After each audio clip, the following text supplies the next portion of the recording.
I finally decided to fit this second crown amplifier in the rack, and it's been laying on the floor there for a couple of months now.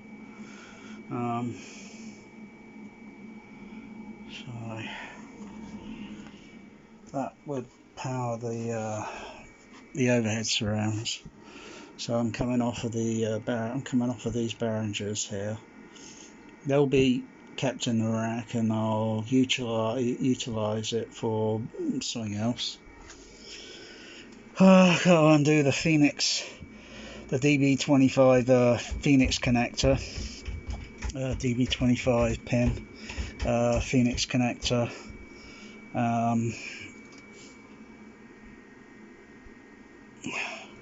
Undoing the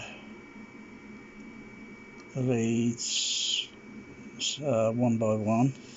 I've just got a bit of simple cable I ordered that's cheap, some simple 3-core that I could use for positive, negative and ground, or positive and negative for balanced connection, because ground is neither here or there. You've got to have it grounded. Grounded earthed. So I just got to undo these connectors one by one, and I've got quite a lot to undo. And then have to then undo the it's a bird nest back here. You can just see that. Oh gosh almighty. I know what my dad would say about this. Tidy that up. Bloody hell, look at that. It's a mess.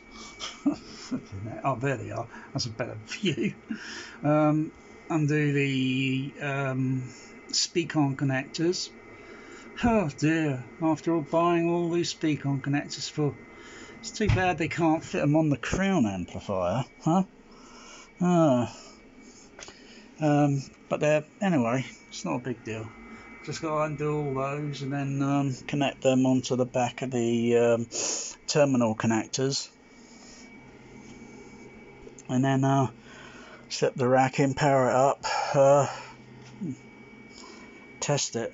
But I don't think I'm going to be I don't think I'll get this finished till at least probably 6 o'clock, if not 7. Anyway.